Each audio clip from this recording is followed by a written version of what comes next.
At every step of the way, there was doctors. And it wasn't just that they were healthcare professionals.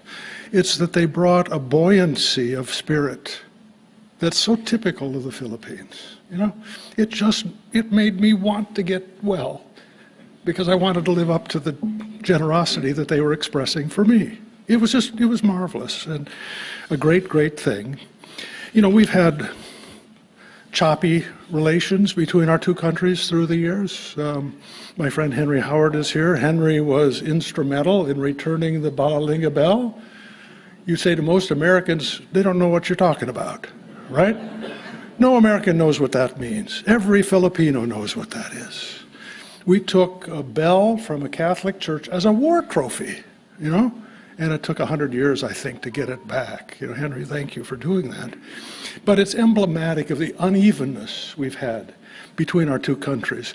We're right now entering a remarkably positive period of time because of President Marcos. He is bringing new dynamism to this relationship. And we see each other now in ways where we need each other at a modern time. And it's a wonderful thing. So it's a privilege for all of us. This is his last big event before he leaves tonight. So he's giving us the privilege of talking with him and then also getting his insights from his really very successful visit in Washington. So with your very warm applause, would you please welcome to the stage President Ferdinand Marcos.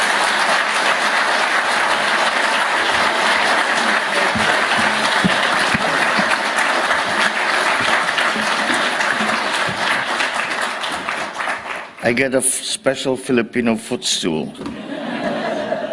So thank you for such thoughtfulness. Thank you very much for the kind introduction from Mr. John Hamre, the President and CEO of CSIS and the other CSIS officials.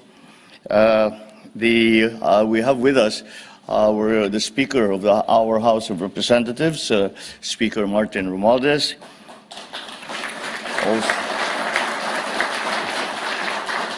Also with us is our Foreign Secretary, Secretary Ricky Manalo, and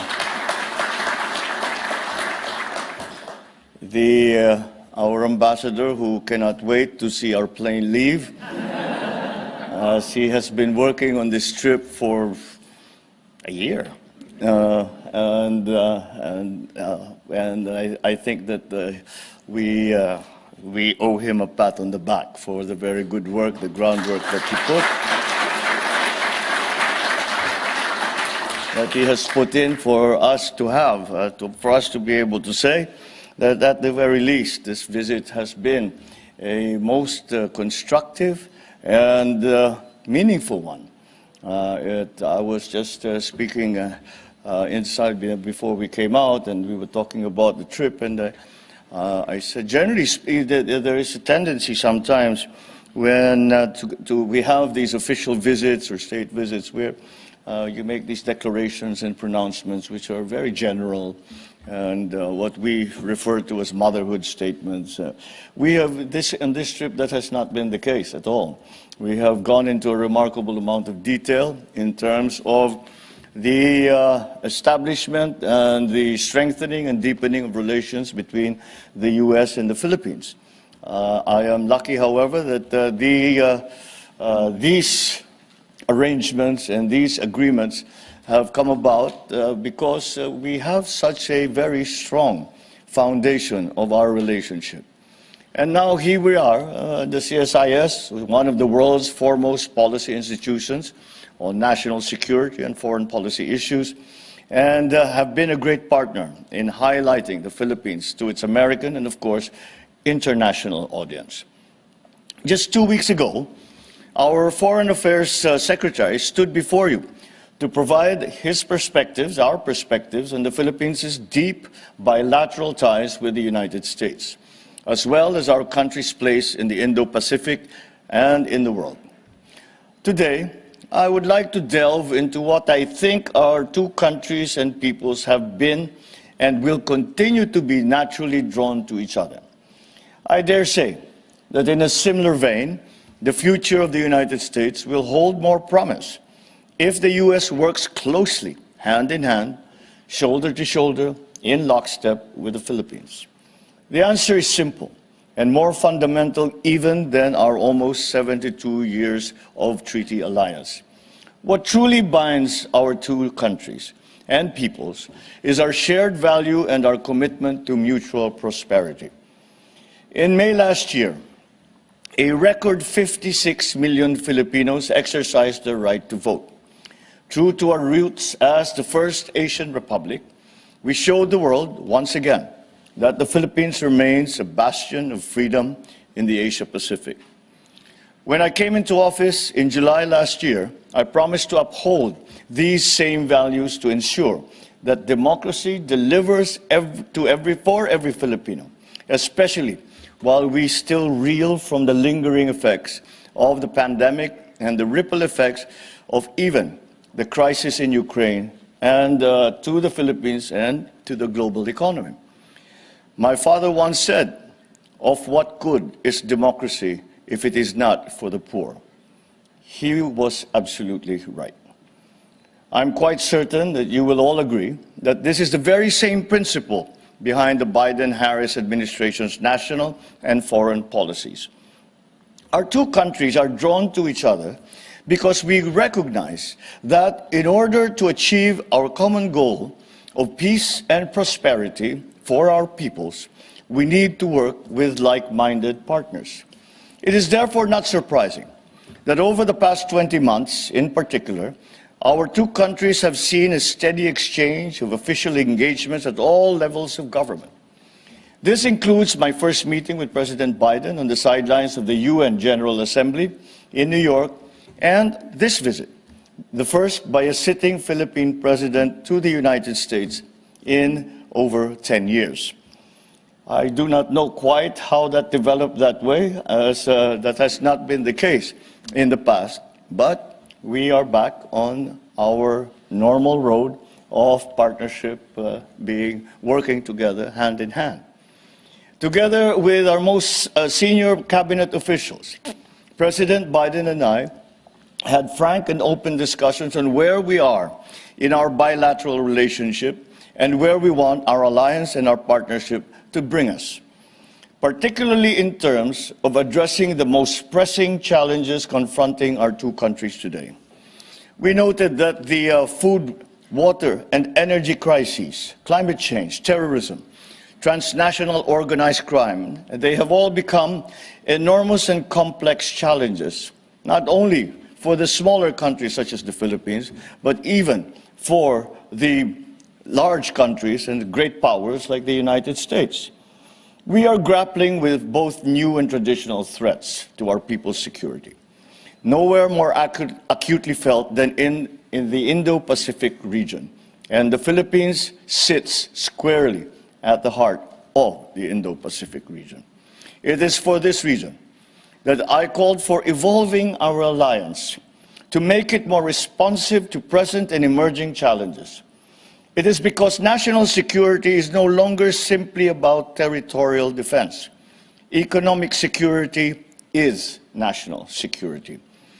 After some fits and starts in the nearly 125 years since its independence, the Philippines is poised to achieve upper middle income status in 1 or 2 years' time. We are projected to become the 16th largest economy in the world by 2040. For our more than 100 million Filipinos, ensuring their economic well-being and uplifting their quality of life has always been the priority of this administration. We continue to work on finding synergies and aligning our efforts to sustain our economic momentum and secure inclusive development by expanding cooperation in key areas such as agriculture, energy, infrastructure, and to mitigate and adapt to the effects of climate change, to navigate and manage regional and global security challenges. The Philippines was amongst the first to welcome and embrace the US-led Indo-Pacific Economic Framework, because at the outset, we found that our values aligned with the principles underpinning the United States vision for the IPEF, that of transparency, of fairness, competitiveness, of inclusiveness, sustainability, and resilience. One could argue that the Philippines and the United States are natural strategic trade and investment partners. The challenge now is to make sure that the IPEF brings about concrete deliverables, including in closing the infrastructure gap amongst partners, encouraging the connectivity between partners. And when I use the word connectivity, it goes beyond digital connectivity, which has become the most common use of that word, but to include transportation, include trade, include travel by land, by sea, by air. And in that way, we strengthen supply chains, we build resilience, and we open up access and opportunities not only to the digital economy, but to the other emerging sectors that as yet we have not necessarily totally identified, but will come down and will be something that we will have to face in the very near future. We see a couple of issues that are of vital importance to our economic partnerships. First, the reauthorizing of the General System of Preferences, or the GSP program, is a key first step. Both our countries have greatly benefited from the GSP. The program covers over 2,000 products and certainly can be expanded to cover other products of interest. I do not say this lightly, but the Philippines has much to offer when it comes to economic opportunities that both countries can take advantage of. We grew at 7.6% last year, which made the Philippines one of the fastest growing economies in the Indo-Pacific in 2022. While facing global economic headwinds, we are still projected to grow by around 6% this year, and that is the forecast that we are hoping actually to improve on, and another 6.2% next year. We have a young, dynamic, and skilled labor force. We have instituted several major economic reforms intended to make it easier to do business in the Philippines. And I am proud to say that our macroeconomic fundamentals remain strong. As the United States actively looks for alternative locations for businesses in the region, we urge both the U.S. and the private sector to consider doing business with us in the areas, of course, of clean energy, decarbonization, agriculture, food security, critical green minerals, digital infrastructure and telecommunications, and, as has been spoken about, and in healthcare.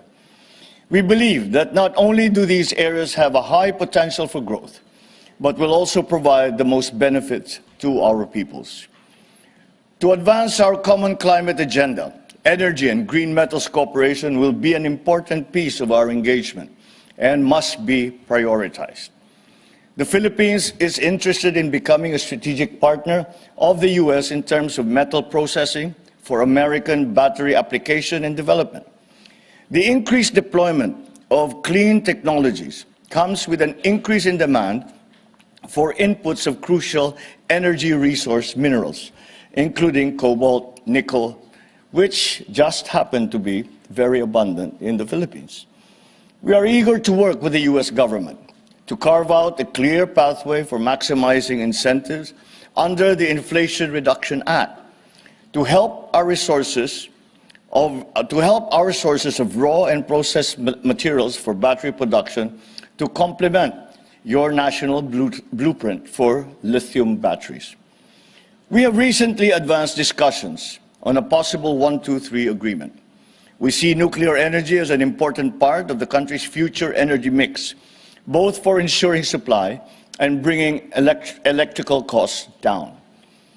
This will allow us to progress discussions with the U.S. companies offering nuclear technologies for government and for commercial use, while we continue cooperation on other capacity building initiatives under strategic civilian nuclear cooperation MOU, or Memorandum of Understanding. As I brought up with President Biden, I see as critical the undertaking of technical cooperation and possible U.S. investment in the adoption of geographic information systems, remote sensing, artificial intelligence, in the baselining and change detection of terrestrial, coastal, and marine ecosystems. This will aid us as we establish our own geospatial database and equip us to move towards strengthening science-based policy making in our country. We certainly would welcome discussions on joint action research with the National Oceanic and Atmospheric Administration, or NOAA, and the National Aeronautics and Space Administration. The NOAA has been providing critical support to the prevention and mitigation of the harmful impacts from the recent oil spill that we suffered in Oriental Mindoro. Furthermore, with NASA, we hope to formalize our participation in their Asia Air Quality Program. Recognizing that the water sector has the opportunity to lead the change and to deliver transformative solutions in our quest for climate resilient and sustainable development, we likewise encourage the exchange of knowledge on integrated water resource management and opportunities for joint transdisciplinary action research, with particular focus on the nexus between climate change, biodiversity conservation, and food, energy, and water security. Building on our science, technology, and innovation engagements, we hope to work with the United States in establishing the Virology and Vaccine Institute of the Philippines. We can jointly work on the training of technicians and specialists, including postgraduate education scholarships, providing necessary equipment and implements for the center, and establishing what is envisioned to be the first biosafety Level 4 laboratory in the country. We look forward to welcoming pharmaceutical companies open to taking advantage of incentives in using the Philippines as a base for their vaccine manufacturing and distribution operations. We also look forward to our continued partnership in fighting non-communicable diseases such as tuberculosis, diabetes, obesity. We will require massive investments in the human, physical, and technological resources of the Philippine Genome Center, including access to artificial intelligence tools, training of technicians and of scientists, equipment, and relevant research. There are existing cooperative projects that can be built upon or expanded. We also hope to partner with the U.S. Geological Service in training, research, and projects to support our efforts in making a holistic intervention for protecting our coastal areas by targeting environmental degradation in the uplands that impact upon our coastal ecosystems, such as through sedimentation, by restoring the shoreline and protecting marine ecosystems. The United States consistently ranks amongst our top 3 trading partners and top 10 sources of foreign direct investment. We are proud that many U.S. companies, including those in the Fortune 500, have found a home in the Philippines, and hope that more companies would look to us as they diversify and reconfigure their supply chains. My friends, ladies and gentlemen, I make this case for forging closer economic ties because creating prosperity and realizing human potential will not only make the Philippines a more reliable alliance partner for the United States, it will also strengthen our democracies. A bilateral partnership that works for our peoples will in turn attract the support that it needs to thrive, creating a mutually reinforcing circle of trust, one that will truly bring our alliance, our partnership, and our friendship into the 21st century. Thank you all very much for your attention, and good afternoon.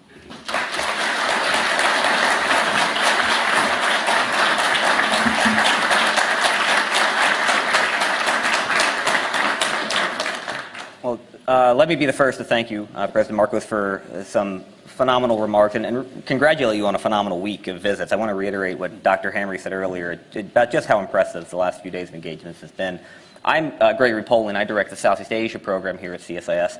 I also run what we call the Asia Maritime Transparency Initiative focused on the South China Sea. So my interest in the Philippines has been long-standing on both fronts. And this is a real honor for us, especially after having so recently hosted Secretary of Foreign Affairs Manalo. Let me start with the alliance. So just yesterday, you visited the Pentagon. You were the first foreign leader to get full honors under the Biden administration at the Pentagon, and which I'm sure was no mistake. And then we saw the release of the new defense guidelines, the first ever bilateral defense guidelines, despite the fact that the Philippines is the oldest U.S. treaty ally in the region. It seems a pretty ambitious plan. When you look out 5 or 10 years, what does this more equal, more modern alliance look like to you? Well, it is one that is responsive to the challenges that we face, and that approaches and finds ways to solve those problems, those challenges, on a multidimensional basis. The relationship between the Philippines and the United States, although security and defense right now are top of mind, and security and defense are what we feel are the urgent issues that we must attend to. When asked about what is the most important part of the relationship between U.S. and the Philippines, is it the Mutual Defense Treaty? Is it the people-to-people relationship? And I cannot answer such a question because there are so many facets to our relationship. And what I see in the future is just developing all of those. Seeing as I mentioned, that we talk about security and defense. Security and defense can no longer be isolated as one issue. There are attendant and ancillary issues that help solve the problem, and that are part of the solution. And so, again, we must really be looking towards for example, on the economic side, we must be looking to adjust our relationship, as we all are trying to adjust and to transform our economies. We must look to the new economy that is emerging from the post-pandemic world. And with the impacting forces of the war in the Ukraine.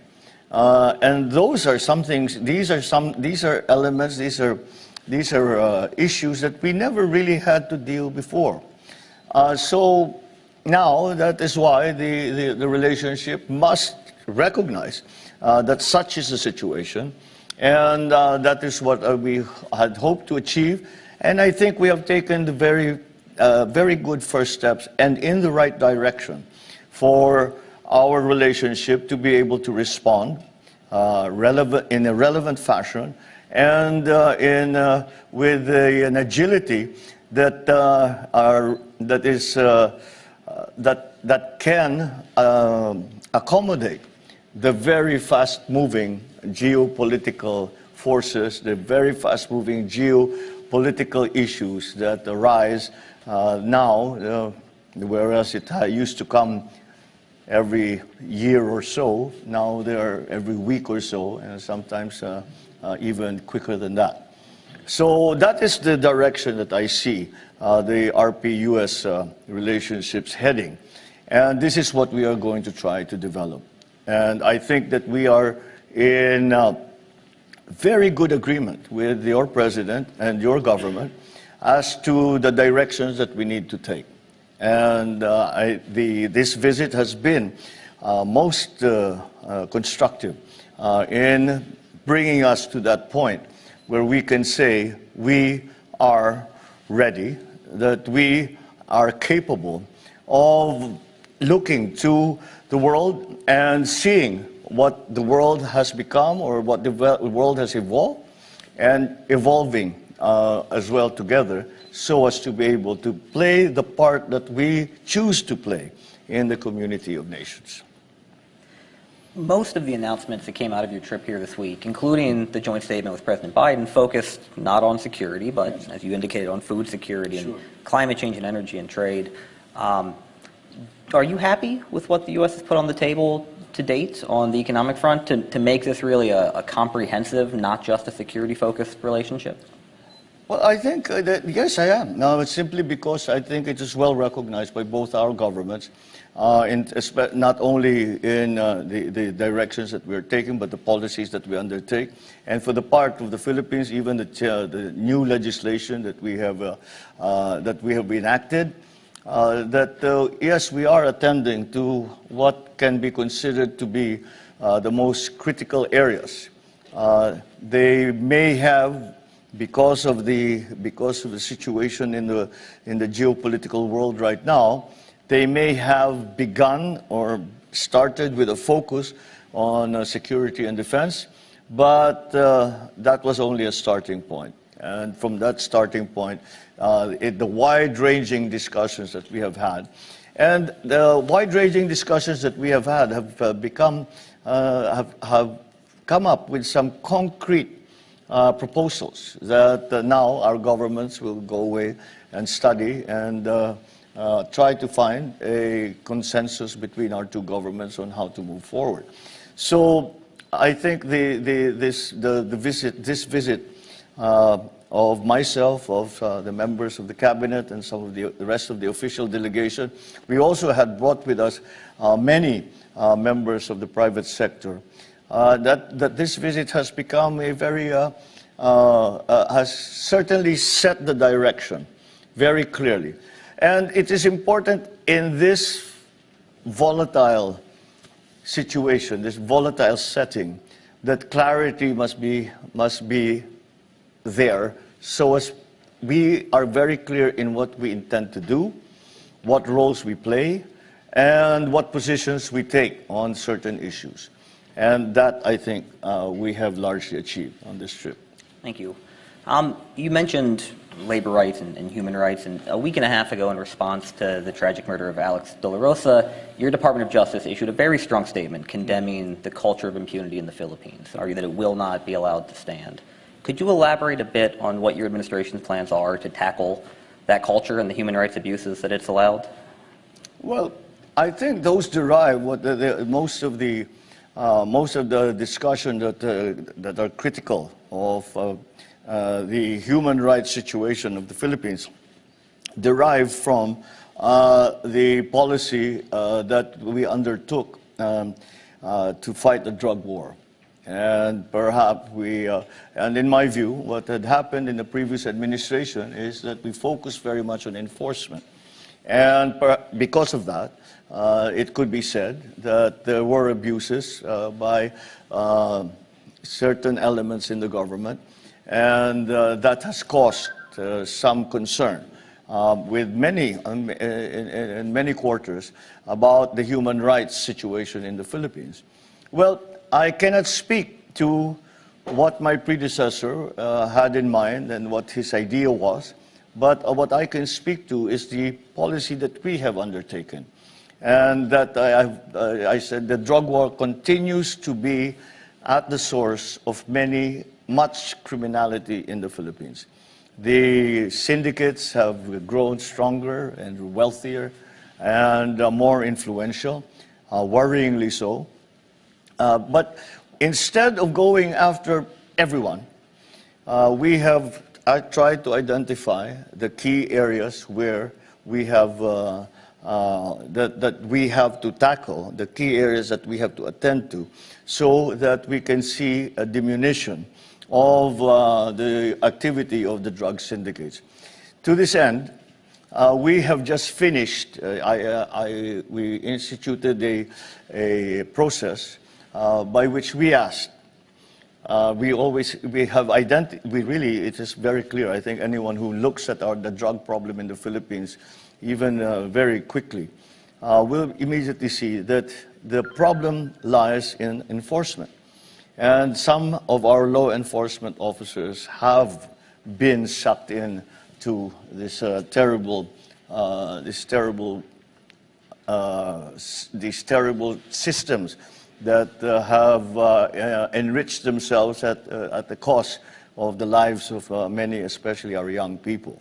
And the policemen, that is why we instituted, I organized a commission, and I asked for the resignation of all the policemen, police officers from colonel level up.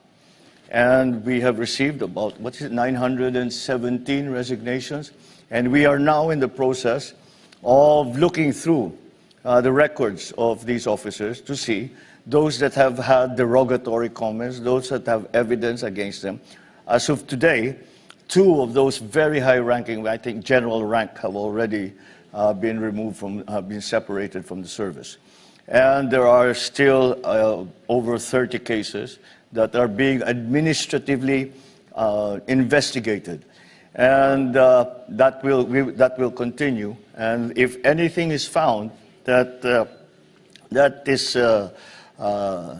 implicates any of them to be involved in any of these activities, then we will start to develop the cases against them, and in that way dismantle this terrible system that has grown up and has become such a cancer in our society that has gone all the way to the highest levels of government. So the change in policy, I believe, is much more focused. I always say that the previous administration focused on enforcement. We have taken enforcement as far as we can. Now it is time to look at actually going after dismantling these syndicates. And before that, we should also look at not the rehabilitation of those who have already fallen into this drug culture, which has destroyed their lives. Further back to that process is also a process of re-education, of explaining, especially to our young people, what the potential damage is to their lives should they be involved in this way, not only as users, not only as addicts, but also as dealers and operators of these syndicates. And so it is we are looking at the problem as a whole.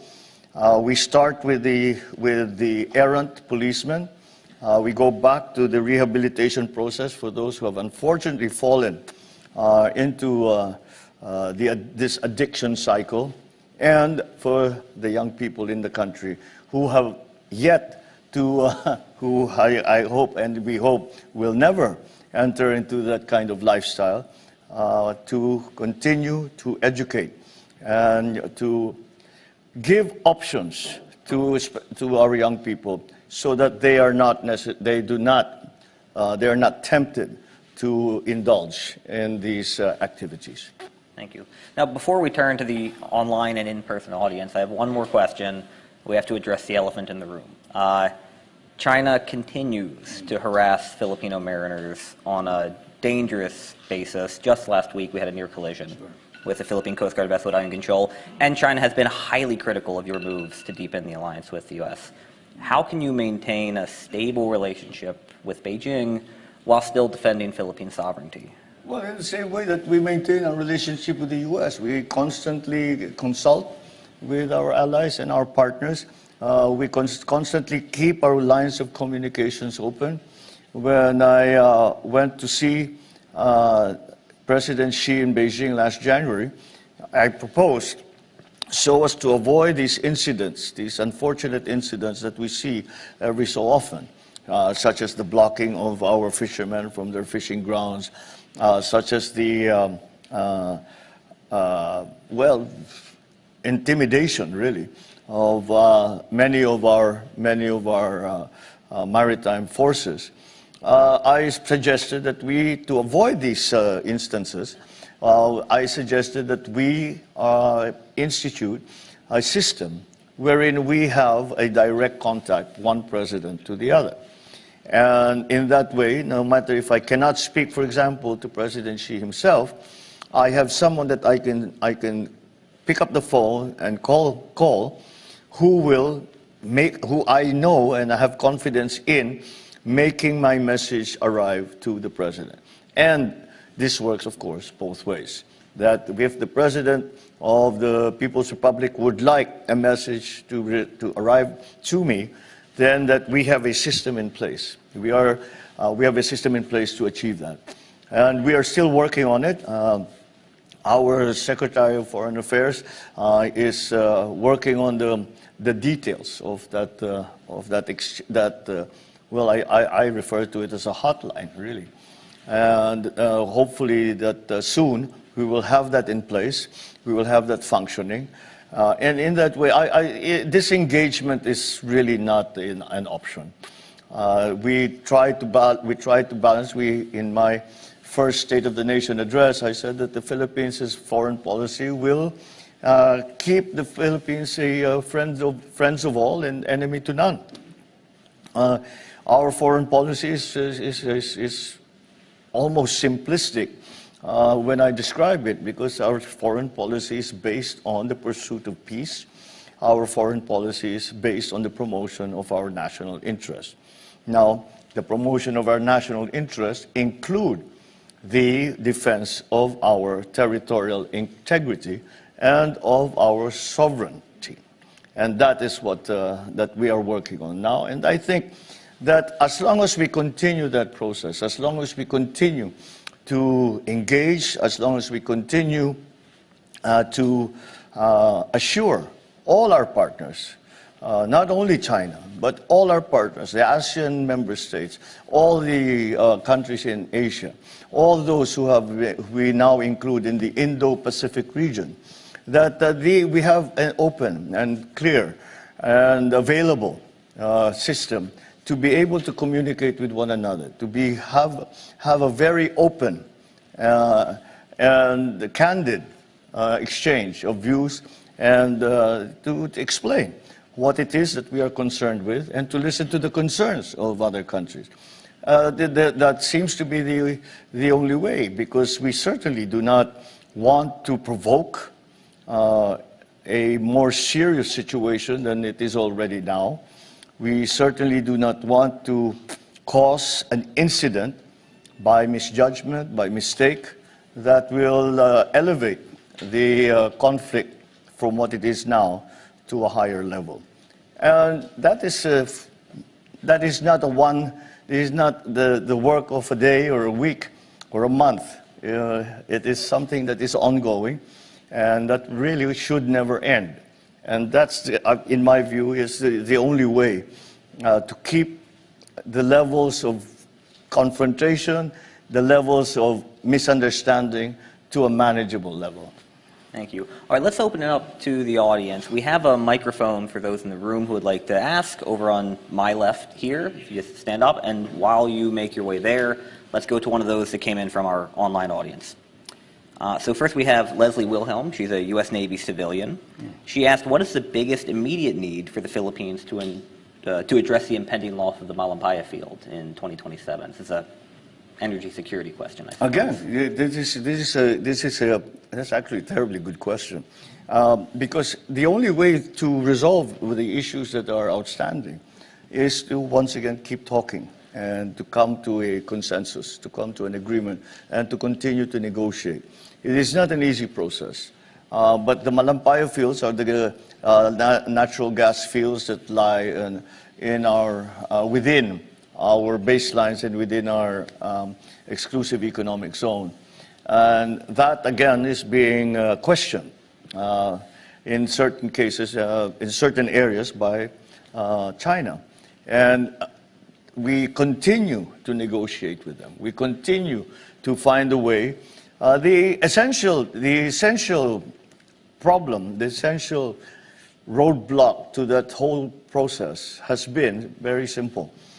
China claims certain areas of the sea, the 9-dash line, and covers just about the entire West Philippine Sea. We, on the other hand, have established our baselines, which have been recognized and accredited by UNCLOS. And therefore, there is that conflict. And so what happens now, especially when it comes to exploration for energy, for our energy needs, are which law will apply. Because we say this is part of Philippine territory, and therefore Philippine law should apply. Chinese say, no, it is part of our territory. Therefore, Chinese local laws should apply. We are slowly inching towards a resolution of that. And it may have to come down to a compromise that will just limit that application, the application of laws, maybe to the vessels that are involved in this exploration and exploitation of whatever natural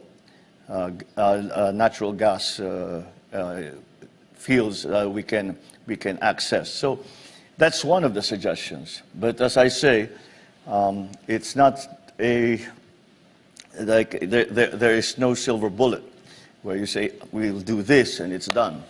As I said, we are inching slowly towards a resolution, and that's why we must be constant, we must be transparent, and we must be accountable for all that we do. And I cannot see any other way to handle the problem other than that. Thank you. Murray? My name is Murray Hebert. I'm affiliated with CSIS and with Bar Group Asia. I won't ask South China Sea question, although I had a lot of those, because you've done such a good job of answering them. But I'll ask an economic question. Your predecessor had roughly cut off a lot of the mining opportunities in the Philippines. But you talked in your opening remarks about the minerals that you have and that could be developed probably for electric vehicles and other purposes, clean energy purposes. Can you talk a little bit about what you're planning to do in that sector and how you're attracting foreign investment in the clean energy space? With regard to what as you describe it as the cutting off of mining opportunities in the Philippines, that was a very that was very much in the initial part of the previous administration. Since then, the position of the Philippines has changed. What we are working for now is not, right now we are exporting nickel, but we are exporting, as an example, nickel. We are exporting nickel as raw ore. And that is probably the worst way to do business in terms of value added in our country.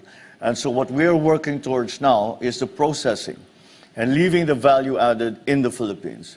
And again, to go back to my previous example for nickel, we can process that into a finished product that we can now use. That's why battery technology and battery manufacture has become so attractive for us. And that's why I mentioned it more than once in my remarks.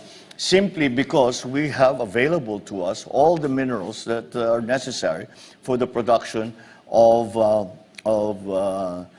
batteries. So that for me may be the ultimate end of what we are trying to do. But to do that, we have to be able to extract our copper, to extract our cobalt, to extract our nickel, and process it into a form that is useful as the raw material for further processing into batteries. So we are not yet at that point. If we were to initiate the businesses that we have been looking at in terms of battery production and all the other technologies that will help our renewable and fossil fuel mix. If we are going to be able to participate in that market, we have to be able to process our raw material into a form that is applicable as a raw material for the succeeding processes that will bring us to the point where we are actually manufacturing batteries. I think it's well recognized around the world that this is where we are headed This is where the needs of our countries, the needs of our energy suppliers are headed, and that's what we are trying to do in the Philippines. Thank you. So let's go back to the online audience. John Bechtel with Beinar News and Radio Free Asia asked a question that we got a lot of different versions of the same question. Has the U.S. asked your government to contribute Philippine military troops to combat operations should a war break out between the U.S. and China over Taiwan? No. I suspect it's a very short or a very long answer. Well, the short answer is no. Okay. And the reason is that we have made it very clear that the bases that we have opened up to be used by American forces in the Philippines, we had just identified 4 additional bases, which we announced last month. And these are the original concept behind this cooperation agreement that we have with the U.S. that from which these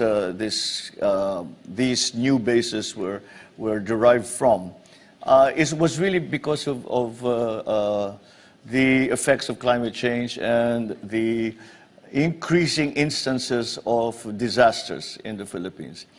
I think, for example, everyone can remember the super typhoon. You call it Haiyan, we called it Yolanda, and that was 9 years ago, 10 years ago now. And that was, for example, that everyone said that is a 100-year typhoon, and meaning this strong a typhoon only occurs every 100 years or so.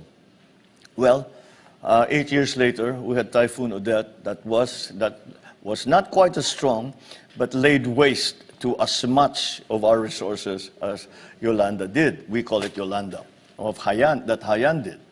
And so you can see that this, the climate change, for number one, I'm at the very least, after all of these things that have happened, the naysayers that say that climate change is not real, etc., global warming is not a big deal, etc., etc. At least we have heard less and less of that.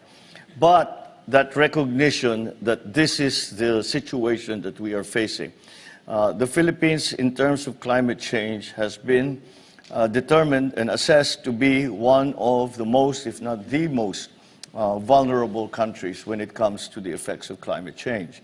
And that's what EDCA was for, because we always run to our partners, to the United States, to our Asian partners for help when these things happen, as indeed we do help when our Asian partners, our partners everywhere around the world have a problem such as this. And that is the exchange. And the EDCA sites were meant to be, conceptualized really to be the places that we could use so as to be able to provide quicker relief, quicker rescue, do a better job, in other words, of rehabilitating and reconstructing the damage that will be caused by these disasters. And that's really the basic premise of the EDCA sites. Now, with the increasing tensions, especially in the Taiwan Straits, then the military aspect and the security and defense aspect, to go back to the terminology we've been using, the security and defense aspect became part of that mission. And that's why it became sensitive. And that is why China has been terribly critical.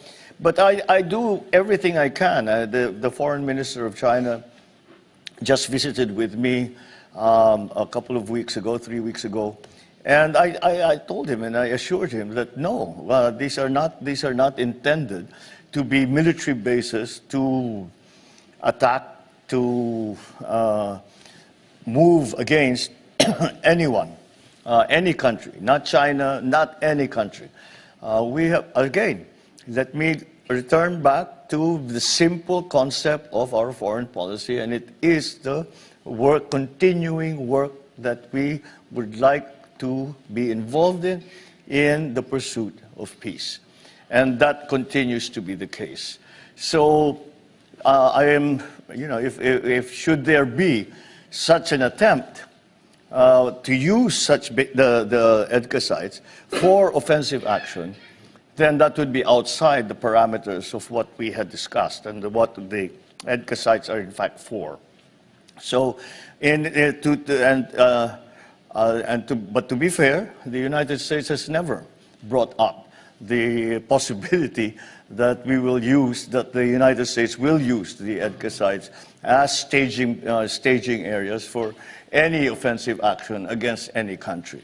And I think we are in lockstep with the U.S. with that, and that they understand the concerns that the Philippines has and are sensitive to the reasons why we have those concerns. So again, to go back to the quick answer, no, the United States has never said that this is a possibility, and we have also made it clear from our end that we will. This is not the purpose of those sites, and this is not the way they will be used.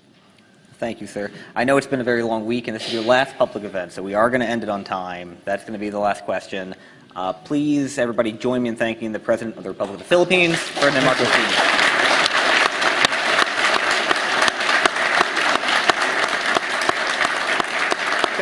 Can we take one more? And then the poor lady has been waiting to... Okay.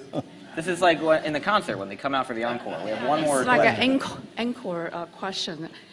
Welcome to Washington, President Marcos. My name is Nike Chin from Voice of America. Good afternoon. You mentioned war on Ukraine. If you don't mind me asking, what is your takeaway in your meetings with U.S. officials and Congress?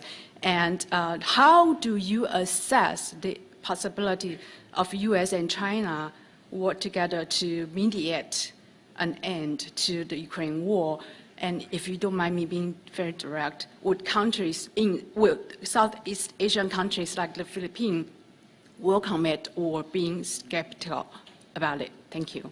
Well, the Philippines has been very clear in our support for the resolutions in the United Nations that were passed upon the onset of the war in Ukraine, in that we respect the sovereignty and territoriality of every single nation in the world. And that applies most certainly because they are in this incredibly critical situation where there is an outright war going on. So this is these are some of the shared values that I spoke about when it comes to the U.S. for one, but also of the many countries around member states of ASEAN, the countries around Asia. I think we are in full agreement that we must continue to protect the sovereignty, not just sovereign rights, but the sovereignty of each nation, no matter where they are, and that the situation in Ukraine cannot continue. And it is something that is really anachronistic in the modern world.